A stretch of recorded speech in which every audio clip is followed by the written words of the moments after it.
How's it going, everybody? Thanks so much for joining us. We're going to talk about the specter of CBDCs. For those of you who don't know, CBDCs are central bank digital currencies. We're going to get into what those are, what their implications are, how it ties into Bitcoin. So stay tuned for what I hope is going to be a pretty cool conversation. Before we begin, I think it would make sense to start with some intros. Let's start with Janine down here, and then we'll just go along the line. Tell us a little bit about yourself, why you're up here. So given the title of this panel, I'm here as the Specter of crypto anarchy. My name is Janine. A few things about me. I'm on the board of OpenSats, which you may have heard of. I write a monthly newsletter called This Month in Bitcoin Privacy. And that's been my focus now for 7 years. In fact, a couple days ago, it was the 7-year anniversary of me getting into Bitcoin privacy. So, amazing. Well, congrats on the 7-year anniversary. Let's keep going. I'm Alan Farrington. I'm a writer and investor. I had worked in TradFi for quite a long time. As part of towards the end of the role that I had in my old job, I ended up on the board of Blockstream. I quit a couple of months ago to start my own Bitcoin company, which hasn't actually been announced yet. And I'm on this panel, I guess, to provide some Bitcoinery snark. Great. We can always use more snark. Let's keep going. Hi, I'm Christophe De Baukelaer. I'm a member of Belgian Parliament.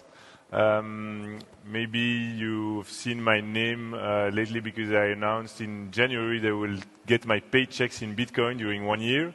Technically, I don't get them in Bitcoin, but I convert them every month. And yeah, I'm very interested about, very concerned about the financial world in general. I see all the problems in that financial world, lack of accessibility, power of the banks, inflation, and so I'm thinking about what can I do for my country and for Europe to trying to find solutions to all those problems, and I think some of the solutions are in Bitcoin and in the crypto world, so that's why I'm here. Great. Great. I'm Frank Holmes on a good day. On a bad day, I've got 8 other names.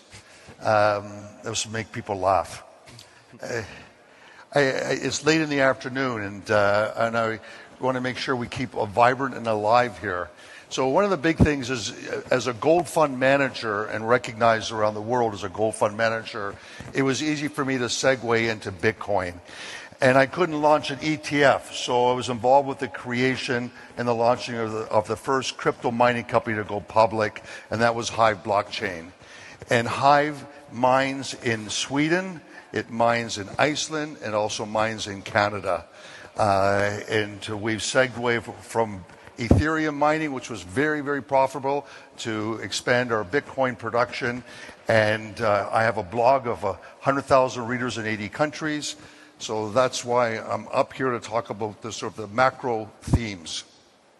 Awesome. My name is Grant McCarty. I'm the co-executive director of the Bitcoin Policy Institute. We're a think tank research center studying the future of money, focusing on Bitcoin and other open monetary networks, coming at this from a very objective academic perspective, talking to lawmakers in the United States about Bitcoin. That work definitely ties into what we're talking about here today, which is central bank digital currencies. If you don't understand the tie-in, let's just jump right into it. What is a CBDC? What is a central bank digital currency? At its most basic level, you can understand a CBDC as digital cash, right? It is just like your dollar note in whatever country you live in. If you're living under fiat currency, your dollar note is a direct liability of your central bank. Central bank digital currency aims to take that direct liability and digitize it. So now every single citizen of a country will have access to digital dollars. I think in its outset, CBDCs were discussed as, again, being digital cash, having all of the properties of cash, fungibility, privacy, anonymity between transactions. We've seen that change over time. So I'll kind of put this as an open question to the panel. What is your understanding of CBDCs? Where are they at? Maybe where has the thinking shifted over time? And what does it really mean? What are we talking about when we are exploring central bank digital currencies? Go ahead. Well, I would say I would push back on the idea that it's digital cash because given that it is digital, that's already taking away the main part of cash, which is that it's a physical object still. And the key point of cash is that there's no identity involved. You can spend it anywhere. It's very hard to censor. It is possible, but it's hard. And so, I've been looking at CBDC since at least early last year, starting with a bunch of papers, most of which published by the Bank for International Settlements. And yeah, there was early on this attempt to say, we'll keep the privacy of cash or we'll keep the properties of cash. And that quickly went away. The kind of consensus, especially in the European Union, that has now spread to other central banks throughout the world, is that they can basically only promise that there will be privacy and many of the other features of cash for, quote, low risk, low value transactions. And we still don't know what that is. And that kind of very vague language scares me because if you look at something like the Bank Secrecy Act, which said, this limit of 10,000 US dollars, at which point then you get additional compliance requirements. If the $10,000, the limit had kept up with inflation, today that would be closer to, for example, 40, 50, 60,000 US dollars, which we would consider a much higher amount. And because that hasn't happened, you get this creeping compliance that goes lower and lower as your money loses value, and it affects more and more people and more of your transactions without there having to be any legislation whatsoever. And I'm afraid that's going to happen with CBDCs too. So what you're saying is CBDCs are pretty vague at this point. Hundreds of countries are exploring them, but they can come in a lot of different shapes and sizes. We're not entirely sure what it means. If your country is exploring, a central bank digital currency right now, we're not sure if it's going to preserve the properties of cash. We're not sure what that implementation is going to look like. All we can really go off of right now is the central bank digital currencies that have been adopted and that are being rolled out in countries like China and Russia. And unfortunately, those properties do not really align with maybe some of the ideals that many of you in this room are trying to uphold. You mentioned that there's a bit of a consensus, emerging about CBDCs. From the EU perspective, from the Parliament perspective, Christophe, I'm curious, what have you been hearing? What's the conversation like in your circles, whether you've been involved in them or things that you've heard about with regards to CBDCs? In fact, it's a very small group of people that is working on it in the European administration. For the moment, the central banks are thinking about it, but it's more in the administration that they are preparing the regulation, the regulation. And afterwards, after that, so the regulation is normally would be published begin 2023. So it's quite short. And then Christine Lagarde, she told about the CBDC implemented in 2026. So that's not very far away, And the thing is, I spoke with a lot of people inside the EU administration. Nobody knows really where it goes.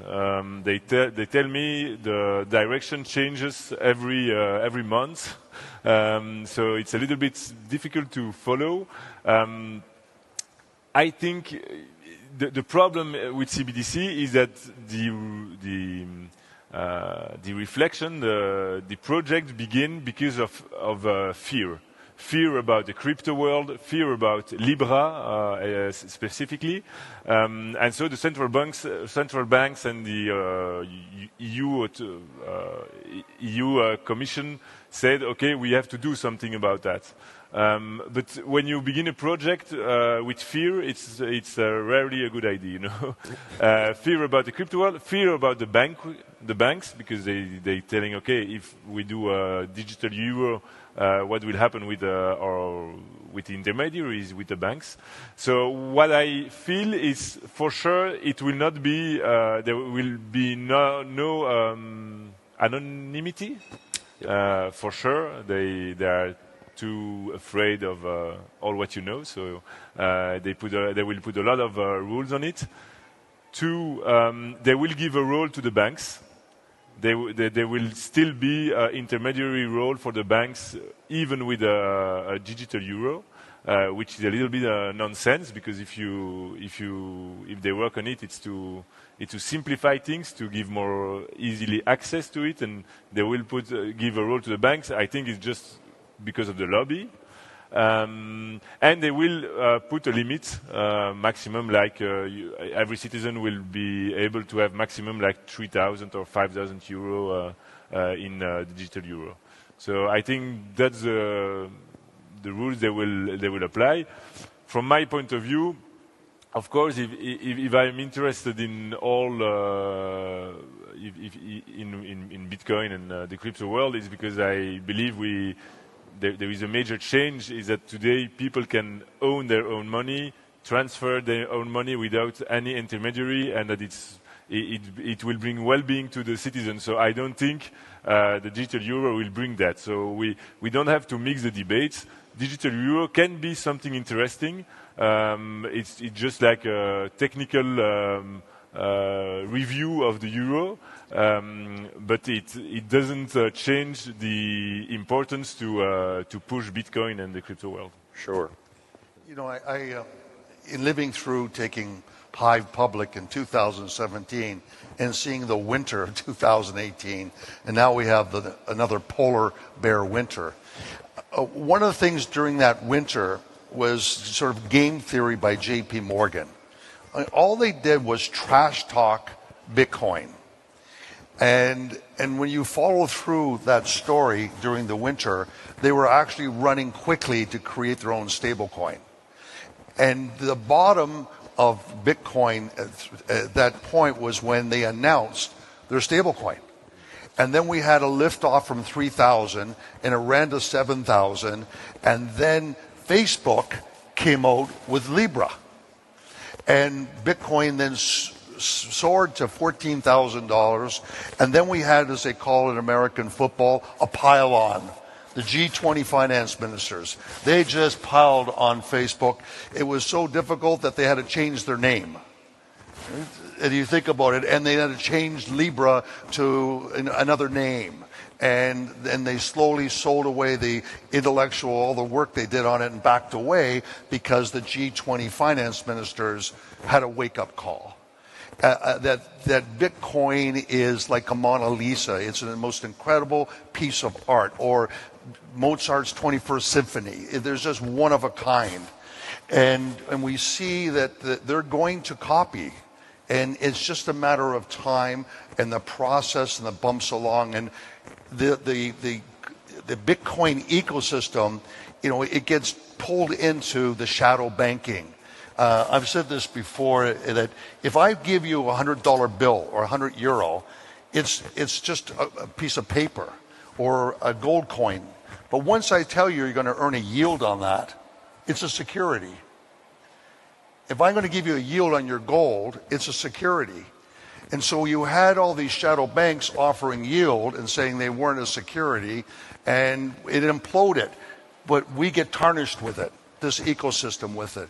And I think it's how strong we stay in articulating the vision of having this sort of unique digital asset, and how it's created is going to be an important part in a diversified portfolio as an asset class, and not allow ourselves to get pulled into the negative narrative. So I think the pile-on now, when the merge took place, the merge took place. Who owned all the information that day of the media? They called it the press cycle. It was the White House.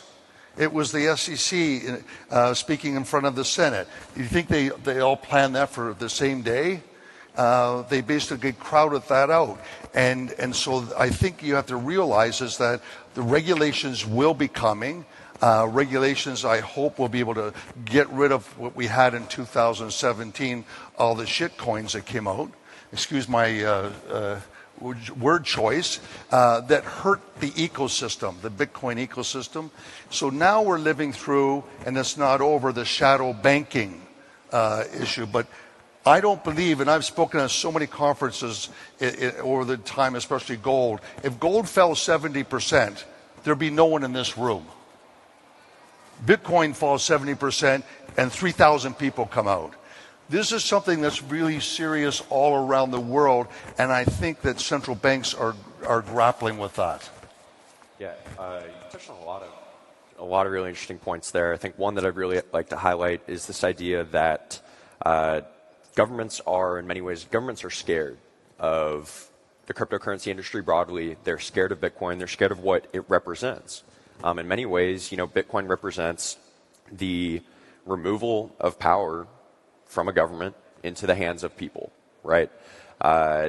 Many Western democracies claim to really love democracy. They claim to really love, power to the people, truth to power. But when it comes to pulling the financial purse strings, we actually see that in practice, they don't always kind of walk the walk, even though they love talking the talk. And so, in many ways, central bank digital currencies seem like an opportunity for governments to take all the benefits of crypto, but keep it under the government's purview, right? Oh, we can make transactions instant. We can make them near feeless, right? We give people what they want out of digital money, but the government gets to control it. And so I think at its core, that seems to be at least the optimistic, use case for a central bank digital currency for governments. It's the benefits of crypto without the volatility. It's the benefits of crypto, but with people that governments trust to control that currency. But Alan, I'm curious, right? Where did this all come from? Would we have central bank digital currencies without Bitcoin? Well, so no, I don't think that's conceivable as a timeline at all. I mean, I think that's a good way to actually take some positive stock from this conversation, because otherwise it certainly has even the title, the Specter, right? It's not like the beautiful glowing future with rainbows and puppy dogs. It's a Specter, and a lot of this is going to be pretty depressing. It's going to come across as pretty dystopian, but it's worth, I think, being probably proud that we're only even having this conversation, and this incredibly ugly jargon, I think, only exists in the first place because of how successful Bitcoin has been. And I think it's worth being probably a bit more cynical about the motivations of those involved. So Janine was commenting on how the proposals tend to be very vague, and then Christophe was saying, they change all the time as well. I think that the reason for that is basically that they don't solve any actual economic or financial problem. They solve a political problem, and if anything, a kind of a public relations problem that Bitcoin just makes them look bad, right? Bitcoin has been, not to say that we've won, obviously, there's a huge amount still to do, but it has been so successful at what it is trying to do that they now feel the need to mimic it, but in this really bizarre way where they need to strip away every innovation or every aspect of Bitcoin that actually makes it a worthwhile innovation in the first place, but because they have this kind of innovation FOMO, and then this is why we end up in this place where nobody knows what we're even talking about, but we're still scared of it. Like, it's still coming. None of this is to say it's not going to happen. It is going to happen, but it's coming from a very strange place, I think. It's coming from a place that we can be happy about. Let's dig into that. I have a different perspective on what you said was, I don't believe, well, this is my opinion, is that when we look at capital markets around the world and governments, it's a binary model. So it's monetary and fiscal policy, and monetary policy is also binary. It's money supply and real interest rates. Fiscal policy is tax and spend, and regulations go in with that taxation. So there will always be imbalances between various governments' monetary and fiscal policies. And what Bitcoin does and what gold has done, but nothing like Bitcoin has been able to demonstrate, has been a balance, or you say a dagger board if you're a sailor. It allows you to balance the imbalance that's taken with the winds hitting the monetary and fiscal policies, the difference between countries' currencies, and looking at it as being all governments are bad, et cetera, is I don't think is a productive narrative. I think what's really important is that we have to have in a diversified portfolio assets that protect us from these huge imbalances that can happen between governments' policies. And Bitcoin is an incredible, decentralized asset class, and the only other one you can think of are gold coins and silver coins. So, right now, we know what central bank digital currencies are, more or less. We know generally why governments are doing it, why at least they're looking to engage with central bank digital currencies.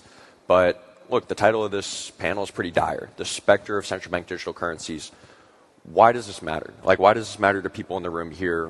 What is a central bank digital currency going to do to somebody's day-to-day life? What are some of the implications? Janine, let's start with you, and we can kind of go down the list here because there are, quite a few implications. Yeah, in July 2021, I actually quoted from a Cornell University professor who wrote in the New York Times, and part of the article he mentioned, he asked the question, how many of you actually use cash on a daily basis? And I just looked at that and thought, all the time, every day, right now. Unfortunately, that's not the case for most people, even in this room probably, especially in the Netherlands, which is also involved in phasing out cash. And one of the things he said, in a positive way, he said, if cash were replaced with a digital dollar, however, the Fed could impose a negative interest rate by gradually shrinking the electronic balances in everyone's digital currency accounts, creating an incentive for consumers to spend and for companies to invest. And he wrote this as a good thing, of shrinking people's balances to incentivize them to spend because they otherwise wouldn't. And I personally, that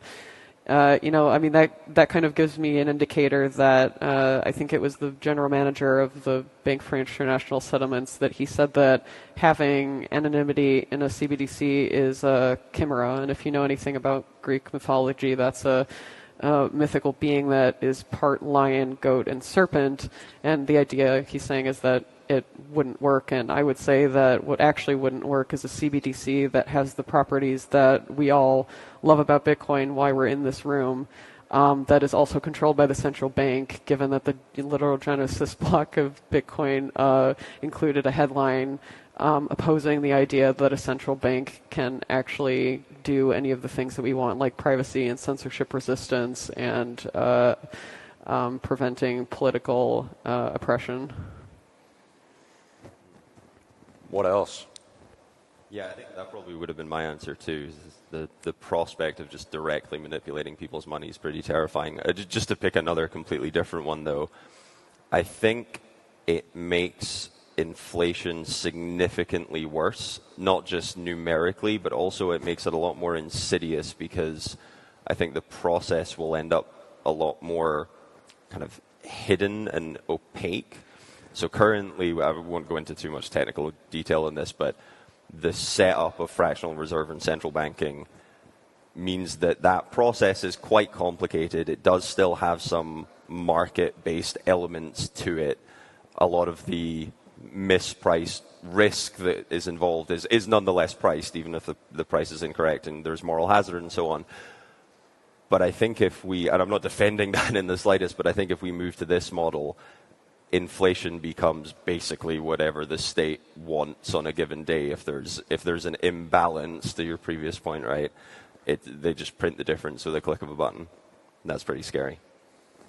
So it gives central banks more control. They already have, certain levers that they can pull. All this does is, one, gives them more levers to pull, and two, it makes it near instantaneous. To your point, right? This can be a day-to-day changing of interest rates, right? Yeah. It's not the invisible devaluing of your savings. It's the instant and easily recognizable devaluing of your wealth. Yeah, and to your point, Alan, it's because of that really instant nature, it makes it a lot more difficult to challenge, to go up against, right? When that's happening every day. Yeah, I mean, I worry that it could very easily just become culturally normalized as well, right? There'd be just to pick a recent example, there'd be, well, you could pick almost any example you wanted, but something like, the Bank of England stepping in to stabilize gilts, right? That's on the front page of the FT. That's news. Like, people talk about it, and then it gets people wondering about it, and then, maybe one or two become Bitcoiners as a result. But in this brave new world, there's no news. It just happens in the background. Now, what about censorship resistance? This is one of the things that's talked about with Bitcoin all the time, right? There's no central intermediary. What does that look like with a central bank digital currency? Do we preserve, any of the rights that we have to send money to who we want, when we want, where we want? Is it just am I a conspiracy theorist for thinking that, our government, if they control a digital dollar, might not allow me to spend my dollar in certain places because they don't like the vendor? They might not allow me to donate to specific protests because they don't like what the protest is about. Is that me just, am I insane? No, absolutely not. We saw that in Canada. We saw that with the trucker strike, which really was a protest against loss of the right to assemble. For those who are not aware, the trucker strike that took place in Canada, it was a really significant pushback against the Prime Minister that during COVID he took away the right to protest unless the government approved it, and then went with policies and rules to turn around and change what we were allowed to say on social media. And so then he went out to try to go after bank accounts and etc. So this is a great a concern. It's a real concern because you have a case study. Yep. We've seen that from an authoritarian regime, right? Canada, they're yes. Right. So the more they're a democracy. I'm sorry. They are a democracy, but what you see is the more socialistic a country is. A classic would be COVID. Take a look at the more left a government was, the more severe the lockdowns were. The most severe has been China, which continues to have city lockdowns. If you take a look in America and you say Florida versus New York State, both have lots of retired people. Why were there complete different policies towards lockdown? Or Texas versus California? And you just see where the pendulum swings politically and the thought process of being centralized. So I agree with you totally that this is a real concern of it. But I think what the government's going to tell you is that they can go after narcos, they can go after terrorists, and they can go after Russian oligarchs much faster. But they can also turn around and hurt all those people that rely on tips. Cash tips. Now, it's so big in North America. It's not as evident in Europe because a lot of your extra income comes from people calculate what their tips. And so that is what now you hear the IRS want to go after Venmo people, etc. I think that's where that will come from. But what you comment on, Canada is a classic case study. So what do you think, Christophe? Christine Lagarde said we are on CBDCs. We are a little bit behind China, which is already ready. So if we are running behind China, it makes me it scares me, of course. And the problem is maybe we have to wait the design of the CBDC, of the digital euro, to judge. But the problem is when they tell you, okay, we're gonna. It will be controlled by the central bank. It will not be anonymous as cash, of course. We will put limits on it, on the amount you can have and things like that. So we will rule what you can do with the euro, with the digital euro. Yeah, then you begin to be suspicious because you say, okay, why are you doing this?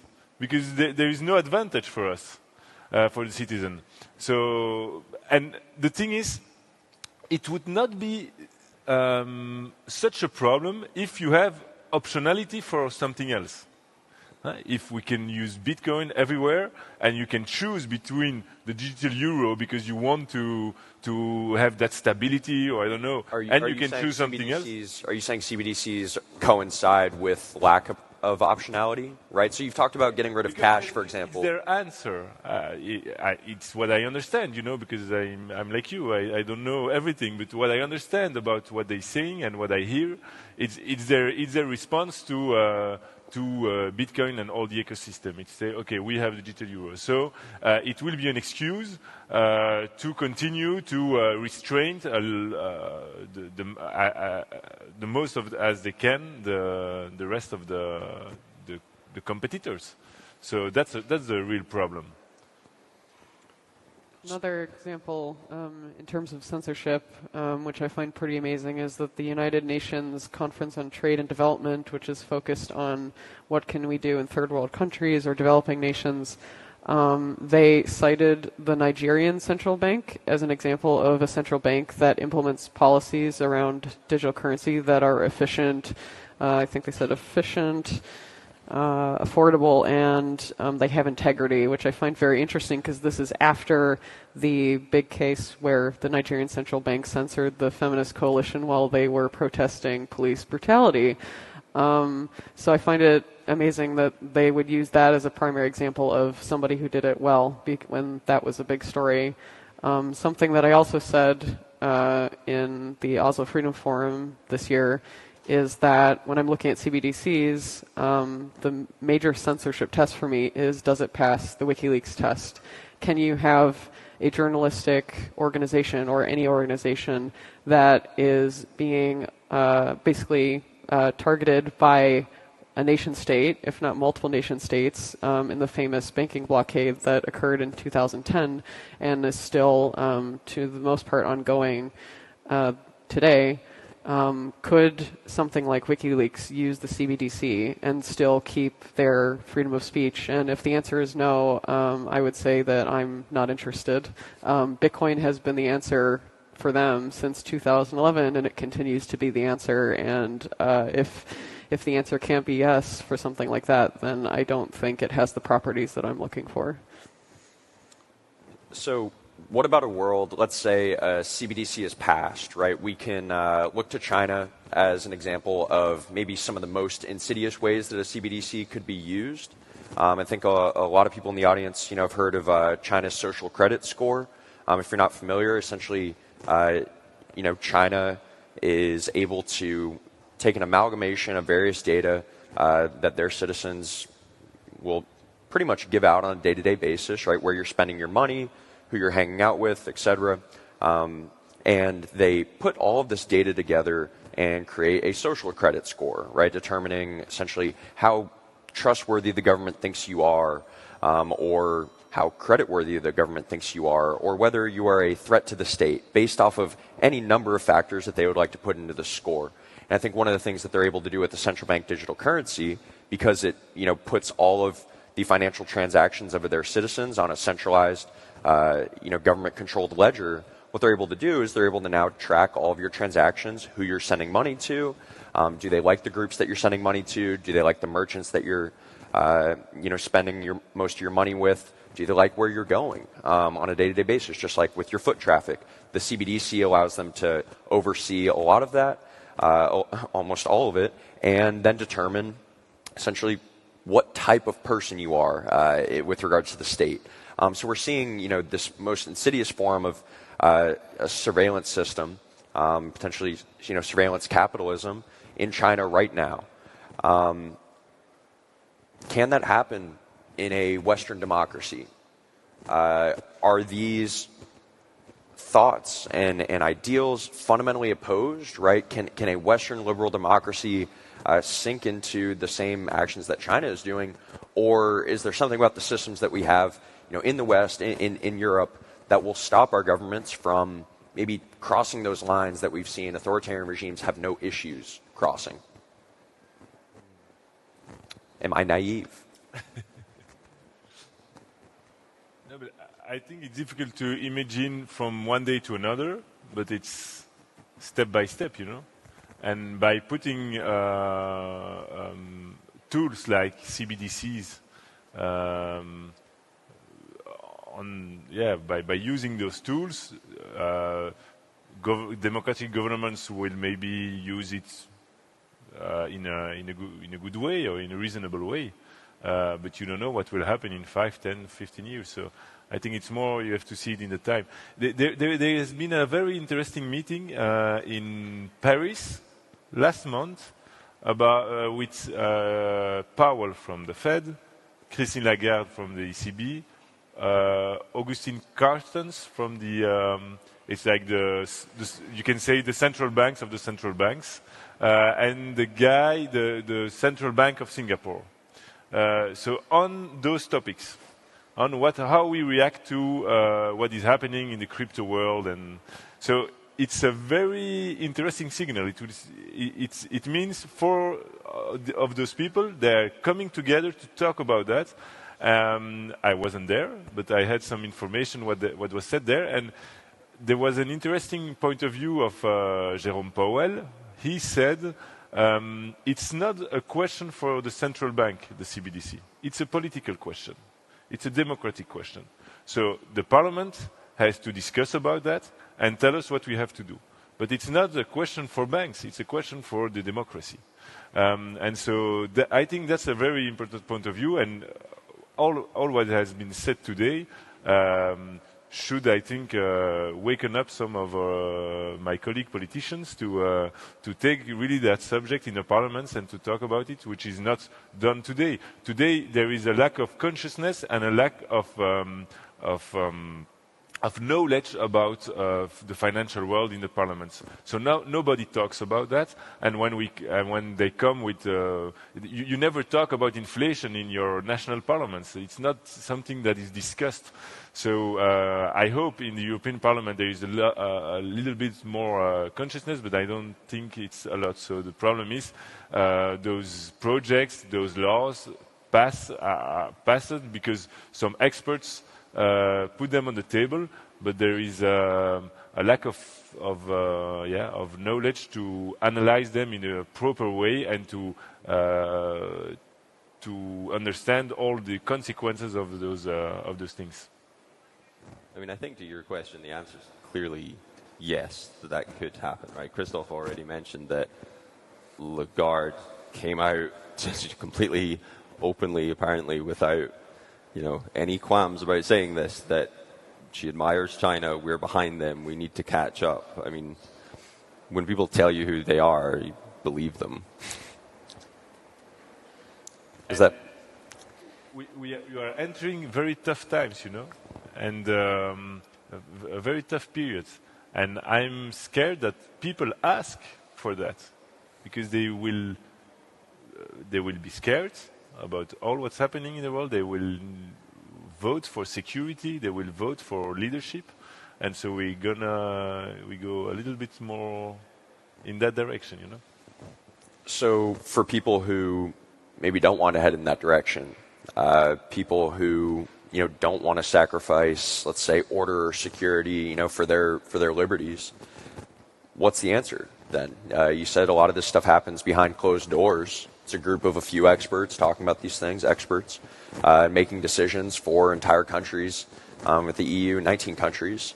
Are we just powerless? Do we just have to sit by and watch this? Potentially, how does Bitcoin play a role in this at all, if at all? Excuse me. I think that when these central banks start coming in with their currency, that you're going to get a new life into Bitcoin. If you go look at the price of gold, where it is today, and if you go back to when the dollar 30 years ago, where it is today on a relative basis, gold should be under 300. And it's interesting to me that it's come off nothing like one would expect against the dollar. And gold sales, gold coins and silver coins, they're at record sales. So people are looking for those tangible assets. After COVID, you'll see Nike stores across America. There's no pennies. There's no change. There's a shortage of pennies because especially if you have pennies that have copper before 1964, they're worth now a nickel. And so there's a hoarding of tangible assets like pennies, old nickels, dimes, quarters, now gold and silver coins. And so how long will that suppression of gold be on that relative basis? It's a dollar question, and the same thing with the Bitcoin. But I really think that as we start seeing central banks come up with their digital money, the scarcity and the novelty of having Bitcoin and putting it into a wallet is similar to those people my vintage, my age, not young guys like you, that are out there buying these silver coins. And they're going to all of a sudden start saying to themselves, I've got to have a diversification in decentralized assets. There's no more cash. The cash is worthless. They won't accept the cash. And so this concept, you'll see buying coming into Bitcoin as part of that diversified portfolio. I agree with that. And I will add another solution which has been mine. You're not as old as me. Another solution which has been mine. My answer is to enter politics. So I think I give maybe a bad picture of politics now, but I think there are some people you can raise awareness, give them the keys to understand this new world, and I'm a Democrat, so I think things will change from inside also. Alan, Janine, how do you fight back? Yeah, no, just to follow on directly, I've thought for a while something that's given me a lot of hope for Bitcoin's continued adoption is that I think it's the first issue in quite a long time that unites people around liberty, but positively. So what I mean by that is that they don't frame their political concern as being against something, as against X, Y, Z, whatever it is that happens to be trampling on their liberty as they see it, or as is probably true. It's something they can rally around as being for, which is a far, far stronger political message. And I've thought for a while as well, this isn't a remotely original thought, but that PayPal has been Bitcoin's greatest, provider of free advertising. I think I agree that CBDCs could well take that mantle, and then we get to exactly Christophe's point that it's that in itself could catalyze an even stronger movement, necessarily political movement around being pro-Bitcoin as well, rather than just anti-CBDCs or anti-COVID lockdowns, whatever it is. It's being for something is really important. And as a corporation, Hive, we continue to hodl and increase our Bitcoin exposure. And I always like to say they're green and clean coins. And I have the opinion that in 20 years from now, they're going to actually have more value because like an Andy Warhol piece of art. But the fungibility is still always there. And so we believe that it's going to increase in value. For sure. Janine? So not all of this has been done in secret. Both the U.S. and the European Union, in their research on this, they've actually done public opinion, not polling, but public commentary. They've sought it. And at least for when the U.S. Federal Reserve did this, they found that 76% of commentators opposed a CBDC for a multitude of reasons. Privacy was one of them, and actually the ACLU in the U.S. commented. They said that anonymity is not negotiable when it comes to digital cash. So I think there is a baseline majority of people who want to see some privacy with CBDCs or digital money in general. And I think as a person who educates people about privacy, the most common issue I have is not that people don't care about privacy. That's a common thing that's said. It's not that they don't care. It's that they don't have a good, clear concept of how their privacy is being violated, and so they don't know what to do about it. And so making clear all of the ways that their financial privacy is undermined using other systems, including Bitcoin. There are things you need to do in order to make your Bitcoin use private. If you make people aware of that, then I think they're much more likely to understand why it's important, especially if they see examples of how that lack of financial privacy can be used against them by not only malicious actors that they don't know, but malicious actors who claim to speak on their behalf in their governments. That's a great answer. All right, we're coming up against time. I have a quick question for each of you before we head off. And Alan, I think you brought up a great point. Bitcoin allows us to fight for something. So my question for you, very quickly, is what do CBDCs stand for, and what would you rather stand for instead? I think that we're in the direction that central banks are going to come out with digital money. It's just inevitable. It's going to happen because of the incredible case study and superiority of the blockchain and Bitcoin validating it. So it's just going to happen. How it happens, I don't know. But it's going to happen. Christophe. CBDC stands for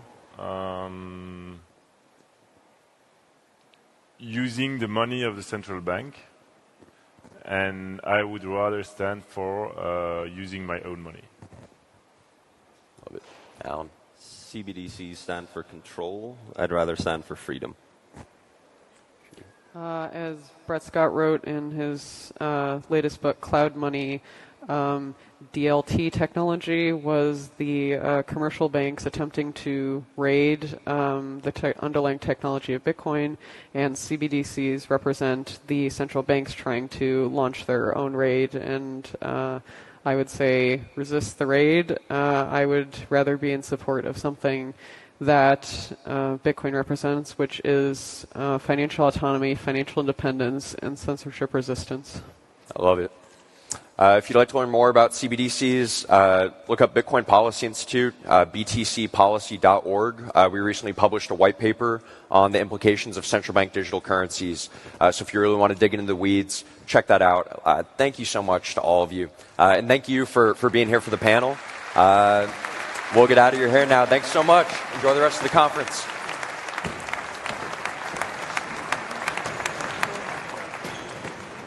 Great job, guys.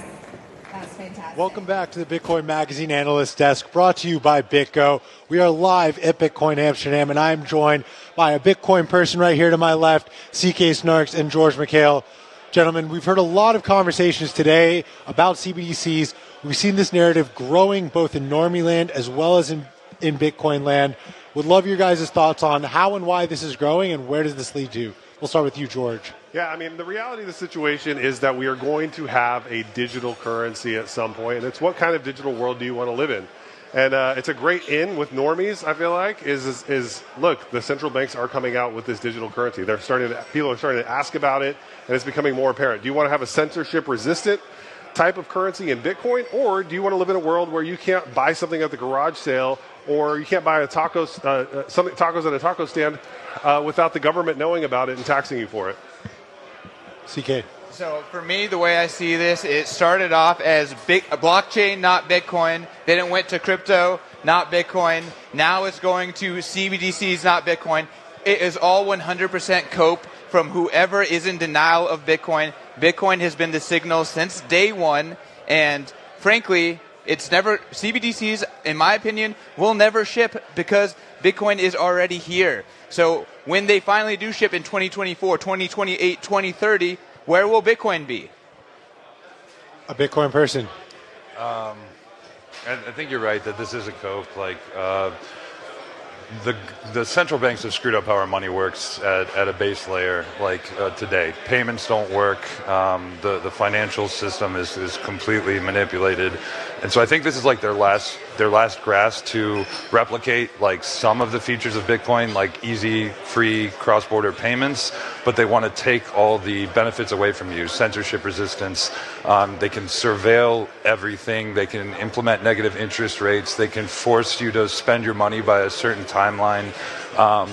And it's really a war on cash. So I think I'm surprised they didn't go harder on the war on cash during all the COVID stuff. But I think if a CBDC comes into existence, you got to watch about the war on cash, like an actual bearer asset. And then I also think there's a lot of private party interests like Visa, MasterCard. They're all structuring themselves to provide infrastructure layers for the government.